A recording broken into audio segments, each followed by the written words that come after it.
road to the Final Four ends in the city of Indianapolis. Teams from across the country are in the Circle City for a shot at their division titles. From D1 to NIT, WTHR is bringing you live coverage of the historic weekend for college basketball, where for the first time, all 4 men's basketball tournaments are in one city. Thousands pouring into downtown Indy this weekend for action on and off the court. From the tailgate tip-off on Georgia Street to the music festival here at American Legion Mall, the heart of downtown Indianapolis is the place to be. Plus, we've got the Final Four FanFest here inside the Indiana Convention Center, where families can play games, meet celebrities, and even get autographs. And the rain in our weekend forecast isn't going to stop the madness. We're tracking the rain chances in central Indiana. Plus, breaking down important road closures if you want to make the trip downtown. Boy, we have a lot to get you caught up on today. Welcome into 13 Sunrise at 6 on your Friday morning, Final Four Friday morning. I feel like we've been counting down for so long here. We really have, and imagine the teams that are playing and all the fans, they have been counting down as well. We've been keeping a very close eye on your weather because we know it will impact events starting as early as today. You've got it all timed out. Yeah, we're trying to cram as much into this weekend as possible. We have everything Final Four. By the way, it's also Easter. I know. Yes. We're trying to do everything as well. Yes, everybody wants to know their Easter egg hunt forecast. We've got a lot of basketball ahead in the forecast, but how much of this downtown time can we spend outside, Matt? Good question. If you're headed out late morning, early afternoon, I think you're dry. Okay. It's later this afternoon and evening when a couple pop-ups will be possible. Here's the rundown of everything going on today. Right now, or actually starting at 10 o'clock later this morning, what you can do is you can come downtown and you can actually watch the teams practice, everyone getting ready. That starts at 10 o'clock. That's free. FanFest does cost $15 unless you have already gotten a ticket. Convention Center, we have some live looks there coming up with Anna. So many fun things are going on there at the Convention Center. Then we have Georgia Street, which is right next to the Convention Center. That's all free from 4 to 11 o'clock. And then starting at 4:30, we have the AT&T Block Party. That's basically all the concerts there at the American Legion Mall. So what about rain?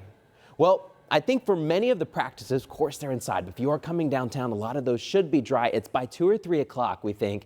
That's when a few pop-up storms will form. And so that could impact kind of the second half of the Convention Center timeline. And by 4 o'clock, when the tailgate starts, we will have some pop-up showers and storms and possibly some pop-up showers and storms, of course, there for the block party. However, some good news I have. By about 8 o'clock or so, we'll start to reduce our rain chance as the storms should move north more to Carmel and Noblesville. Downtown Indianapolis may start to dry out. Here's that rain timeline. The bulk of the rain starts at 2. And for Indianapolis specifically, should be wrapping up by about 7 or 8 o'clock. But then the rain does shift northbound. So our northern counties, you're going to have a stormier evening. If you live south, you'll probably be more on the front end of some of these rain chances. So coming up, we're going to be talking about some of the showers, of course, that we have out there this morning, mainly north of Indy. But then coming up, we're going to talk about the warm front that's on the way that will spark a level 1 severe risk. So everything time-wise, we're going to have it for you here in just a bit. But let's talk traffic this morning. No big crashes or accidents. However, we do have some slowdowns on I-70 in Wayne County where they've been doing some construction, of course, that continues the widening project of I-70. I do want to let you know that Union City exit State Road 227. The entrance ramp to I-70 East remains closed. This is what that camera looks like. You see the crews out there working this morning. If you're just staying on I-70, for the most part, you're okay. And then a live look closer to downtown Indianapolis. This is 65 going northbound past Raymond Street, coming into downtown. Coming up, Juliet, we'll talk more about some of the tips and tricks you need to know to try to avoid some of the traffic if you are coming downtown for any of the Final Four events.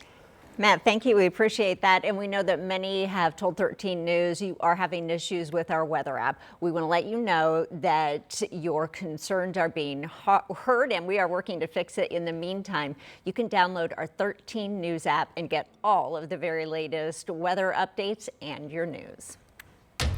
Well, this morning, IMPD is looking into what led up to a deadly shooting on the city's west side. So I want to show you the map here to give you an idea of where this happened. Police say this is Leisure Manor near South Lyndhurst Drive and West Troy Avenue and not far from I-70. Officers say they received this call around 10:45 last night for a person shot.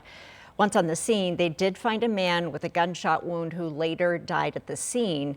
Police say they did detain someone, but no word at this time if any arrests have been made.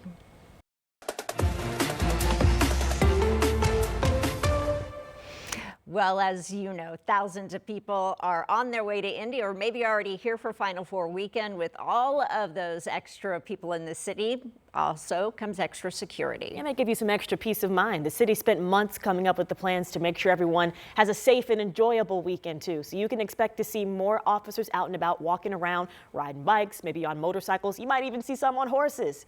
They're also using their real-time crime center to make sure they monitor these large crowds and any incidents that may pop up.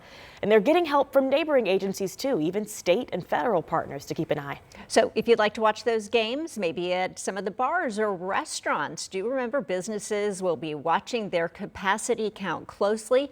So obviously if you want to get there, maybe try to book a reservation, but we have all this information posted for you online. All right, we have so many events to get you caught up on. And one of the biggest things you probably want to know about is all of the fan activations that are out and about that you can enjoy. So many. We sent Marina Silva to check things out, some of the sites in downtown, things that we've not really seen in downtown Indy during a lot of these events. That big Ferris wheel right in the heart of the city.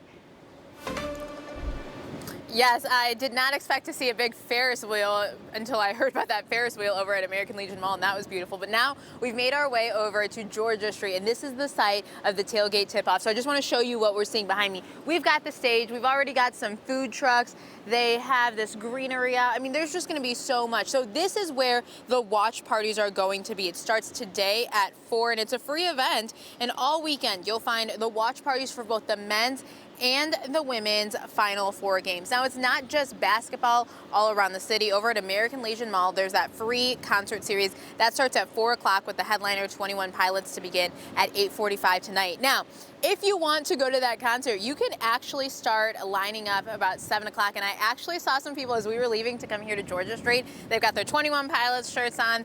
They are waiting across the street until they can get in line and be the first in line for 7 a.m. to wait until 8:45 when that concert is. But those doors, again, they open this afternoon. You'll be able to go to the Ferris wheel. You'll be able to see some of the other concerts that are going on.